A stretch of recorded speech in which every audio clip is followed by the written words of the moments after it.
Hi, I'm Sue, and you may know me from Instagram, and my Instagram account is Sweetpea Family Crochet.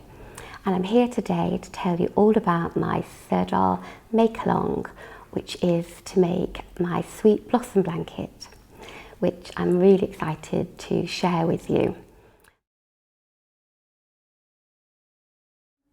When I designed the Sweet Blossom blanket, I wanted it to be really inclusive and it would be fun for everybody. So even for a beginner who was very new to crochet to somebody who was more advanced, it's going to be fun and relaxing for us all. There are a series of tutorials, so for every stitch I use, even down to how to make a chain, how to use stitch markers, why I use a larger hook for the foundation chain. I've covered everything so that you don't have to feel worried about any step of the way. So in the first section, I'll be going through all of the stitches you will need. If you're already a very accomplished crocheter, you can crochet along while I'm making sure that everybody else is comfortable and we could all keep up. As well as the video tutorials, there's lots of other online support that you can access.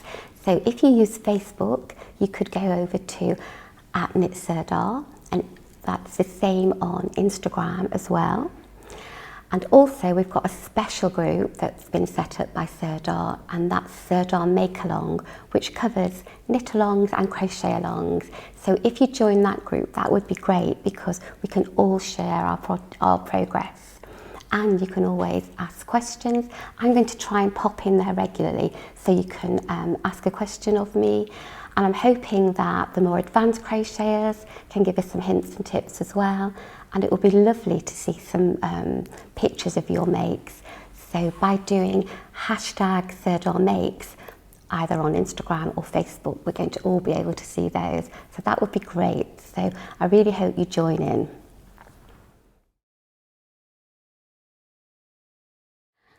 Right, I'm really excited today to share with you my Sweet Blossom blanket. It's my first collaboration working with Sirdar, so that was exciting as well. And I've used the Bonus DK yarn, and it's really soft, it's really lovely. You know, to really enjoy working with it. And I've used 10 different colours. I do use a few extra of the cream, but in the main there's 10 different colours here. So this is the blanket that you're going to make with me, and I'm going to take you a little journey along the way, and it's in 5 different sections.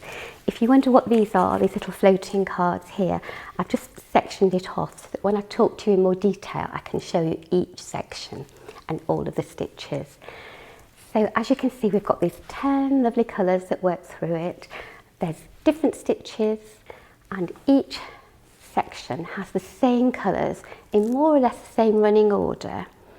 But some of the widths will be different. You might just do one row of a bobble here, but further down you do a load of bobbles. But I'll be taking you through with tutorials for every single stitch, so we'll be really holding your hand along the way, so you don't have to worry about anything at all. If you're an absolute beginner to crochet, this is probably going to take you maybe 1-2 hours in an evening over 4 or 5 nights. If you're more advanced, I'm sure you'll get through it quicker.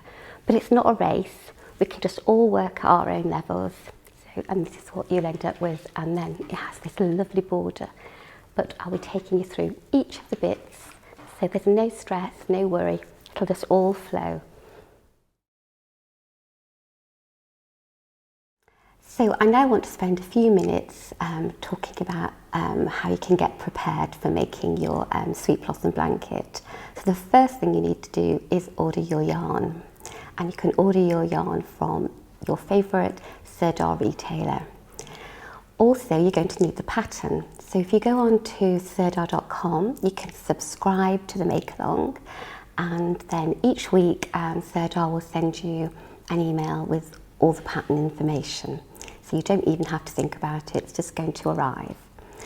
So we've got our yarn ordered, we've got our pattern sorted. So once you've got your yarn, then you can start to get ready for starting your first week. Now there are a few other things you're going to need. So you're going to need some crochet hooks. So you'll need 2 crochet hooks, All the details are in the pattern, but I'll just tell you now anyway. You'll need a 4mm and a 5mm hook.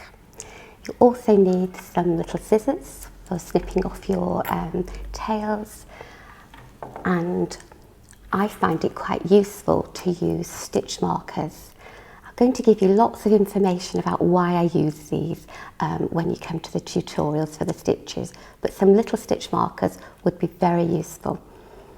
But if you can't get hold of these, you can just use little snippets of a different coloured yarn, but those are very useful. You're going to need a needle. So this is for sewing in your tails. So every time you change a colour, you're going to get a little tail of yarn. So those are for sewing those in nice and neatly. Right, now that we've got everything organised and we know exactly what we need to do in advance, I can't wait to meet up with you again next week and we can all start part 1 together.